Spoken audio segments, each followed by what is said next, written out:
niku gampang urusan akhirat, sulit urusan dunia. Ini warisannya para nabi. Urusan akhirat mudah, urusan dunia makanya Rasulullah terkadang nggak makan, perutnya diganjel dengan batu. Siti Aminah, Siti Fatimah, Sayyidina Ali bin Abi Thalib 7 hari pernah nggak makan. Rasulullah pernah buka puasa dengan kurma tidak butir, nggak makan sama sekali. Kenapa? Dunianya sulit, urusan akhiratnya dakwahnya Rasulullah seorang nabi. Kenapa seorang nabi nggak langsung sama Allah dibuatin istana selesai? Tapi enggak, Rasulullah ikhtiar hijrah, dagang ke negeri Habsyah, menikahi Siti Khadijah dan sebagainya. Niki sebab apa? Urusan akhiratnya dipermudah oleh Allah, untuk urusan dunia dipersulit oleh Allah Subhanahu wa ta'ala. Makanya si nomor pertama niki warisannya para nabi. Jenengan milih nomor pertama nomor tertentu. Kita milih si nomor setunggal apa nomor ketiga? Tesih nomor 3. Niki nomor setunggal warisannya para nabi mboten dipilih. Mboten. Sing nomor kalih urusane dunyane gampang, urusan akhiratnya sulit. Dunianya gampang, urusan akhirat sulit. Siapa niki? Ini adalah orang yang digampangkan oleh Allah dunia. Secara zahir mereka adalah orang yang sukses, tapi hakikatnya mereka adalah orang yang gagal. Sebabnya nopo? Urusan dunia ini gampang, tapi urusan akhirat masya Allah. Disuwuni sumbangan kangge acara maulid abot. Betul. Ada orang datang minta sumbangan, pintunya ditutup, sudah kelihatan dari jauh. Wah, ini kayaknya bawa proposal, pintunya tutup saja. Boten kata sungkan. Boten. Kata boten. Tengriki boten. Paham nggih? Niku urusan dunia gampang, sampai saking gampangnya setiap pasang nomor selalu dapat. Saking gampangnya nalikone pasang togel selalu dah. Urusan dunianya gampang, urusan akhirat sulit. Ketika diajak pengajian, hadir acara khonah, nantilah males. Suaminya mau berangkat, istrinya megangin, mas jangan berangkat, ini musim dingin, saya nggak kuat, jangan ditinggal sendirian. Betul. Wonten kata-kata. Suami mau berangkat, anaknya ngomong, bilang sama bapak nggak usah berangkat, ini lampunya mati, suruh di sini aja. Betul nggak? Urusan akhirat dipersulit, urusan dunianya gampang. Pengen boten? Pengen tetap nomor 3 nomor tunggal. Sing nomor 3 urusan dunianya sulit, urusan akhiratnya sulit.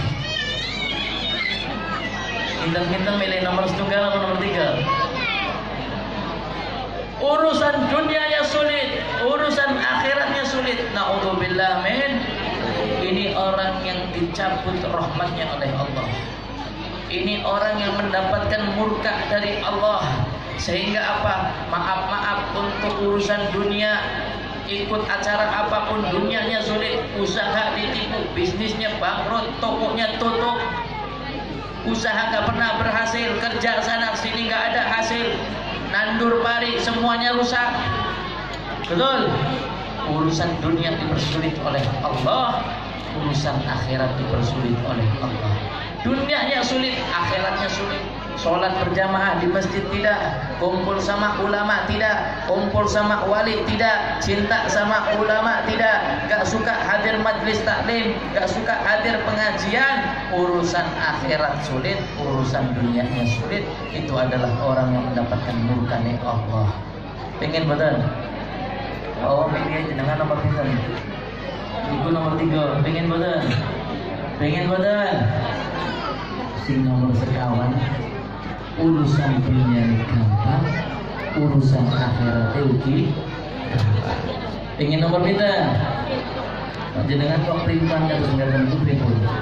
Oh nomor 3. Terus lawan nomor setunggal. Saniki nomor sekawan. Pilih nomor pindah. Sekawan.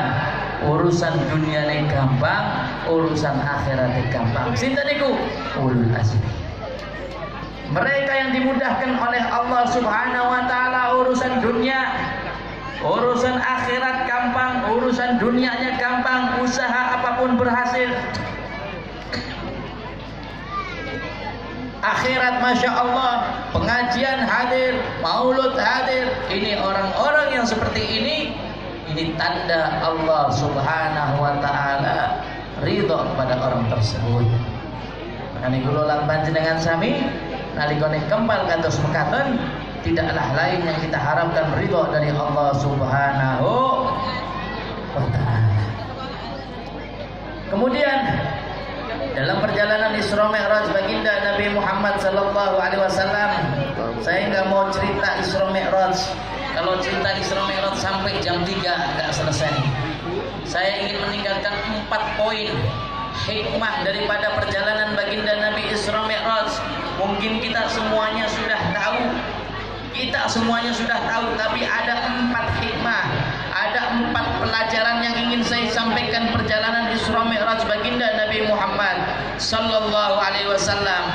Yang pertama, ketika baginda Nabi Muhammad sallallahu alaihi wasallam dijalankan dari Masjidil Haram ila Masjidil Aqsa ila Sidratil Muntaha. Kula taken kali panjenengan, kinten-kinten Gusti Allah niku mampu napa mboten seandainya Kanjeng Nabi langsung dipundhut mawon saking Masjidil Haram langsung ke Sidratul Muntaha. Kita mampu napa? Mampu atau enggak Allah kira-kira langsung ngambil Nabi Muhammad ketemu Sidratul Muntaha? Mampu tidak? Kenapa Allah Subhanahu wa taala menjalankan Rasulullah dari Masjidil Haram sampai Masjidil Aqsa? Tidak langsung saja dari Masjidil Haram ditarik oleh Allah sampai Sidratul Muntaha. Kenapa? Tetas jawabannya. Tetas jawabannya betul. Tetas betul. Ini ada pelajaran yang sangat besar. Allah memberikan pelajaran kepada kita yang sangat besar. Yang pertama, ketika kita ingin sampai kepada Allah Subhanahu wa taala, engkau ingin sampai kepada Allah, ibadahnya ingin diterima oleh Allah, ingin baik sama Allah, amalnya diterima oleh Allah, tidaklah lain kita harus menjalin hubungan sesama manusia dengan baik. Makanya sebelum naik Rasulullah dari Masjidil Haram sampai Masjidil Aqsa itu datar dulu. Setelah datar ini namanya habdun minan nas, menjalin hubungan sama manusia yang baik, sama tetangga yang baik. Maaf, ini hubungan kita kadang sama tetangga nggak baik. Betul nggak? Betul nggak? Sama tetangga, kalau ada tetangga kaya kita senang apa sedih? Kalau melihat tetangga dapat mobil kita senang atau sedih? Jujur, senang atau sedih? Tetangga dapat rumah yang baru senang atau sedih? Ada tetangga sukses senang atau sedih? Jujur, senang atau sedih? Senang atau iri? Senang atau iri? Alhamdulillah. Terkadang ada orang yang baru kaya, kerja baru setengah tahun, kerjanya sudah setengah tahun, sudah punya rumah baru, punya mobil baru. Itu kira-kira kita senang apa kita hasud? Senang apa hasud? Kalau saya hasud. Kalau saya hasud. Jenengan senang? Kalau saya hasud. Kenapa hasud? Iya, saya punya pikiran, ini kok kerja setengah tahun sudah dapat mobil, sudah dapat rumah baru. Jangan-jangan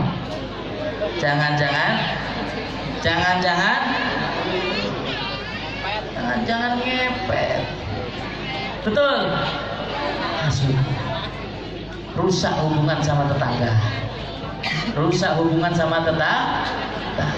Kita racunin istrinya, racunin dengan omongan-omongan yang gak enak itu, suami kamu begini, akhirnya apa? Istrinya gak suka sama suaminya. Rusak gak? Hubungan kita sama tetangga jelek. Allah ngajarin ketika Isra Mi'raj Masjidil Haram sampai Masjidil Aqsa, benahi hubungan sesama manusia. Jangan lukai perasaan manusia. Yang baik sama makhluknya Allah, yang baik sesama manusia, yang baik sesama muslim, yang baik sesama bangsa. Ketika kita baik, hubungan kita sama Allah insya Allah akan baik. Tapi kalau kita ngandelin ibadah, udahlah nggak penting. Udah sama tetangga nggak penting, sombong aja, angkuh, nggak peduli tetangga mau makan nggak makan, bebas. Betul. Mau tetangga susah, mau tetangga miskin, silahkan. Yang penting saya mau ibadah sama Allah, saya mau sholat, saya mau puasa, saya mau haji, mau berangkat umroh 3 kali, 5 kali, 10 kali, pokoknya ibadah sama Allah Subhanahu wa ta'ala. Celaka orang tersebut. Kenapa celaka? Ada hadis baginda Nabi Muhammad SAW. Ada seseorang yang sudah ada di dalam surganya Allah. Di dalam surganya Allah. Kemudian Allah memerintahkan malaikat. Malaikat diperintahkan oleh Allah, malaikat, itu si fulan yang ada di dalam surga, panggil itu si fulan, keluarkan dalam surga, panggil untuk menghadapku, kata Allah Subhanahu. Orang sudah masuk dalam surga dipanggil oleh Allah. Ada yang belum tuntas, ada yang gak beres. Dipanggil ini orang, ditanya sama Allah, semasa hidupmu di dunia apa yang kamu lakukan? Kata orang ini, ya Allah, sumtu, aku puasa, wasolaitu, aku sholat, wazakaitu, aku zakat, dan hajju, aku berangkat haji. Aku ibadah sudah sempurna kepadamu, wahai Allah. Apa kata Allah? Kadzabta, kau dusta, kamu berbohong. Ibadah kepadaku baik, tapi kamu tidak peduli kepada fakir miskin. Ibadah kepadaku baik, tapi kamu gak pedulikan tetanggamu yang gak makan kelaparan. Ibadahmu baik, tapi kamu gak menolong orang-orang yang lemah. Seret orang ini, masukkan ke dalam neraka, kata Allah.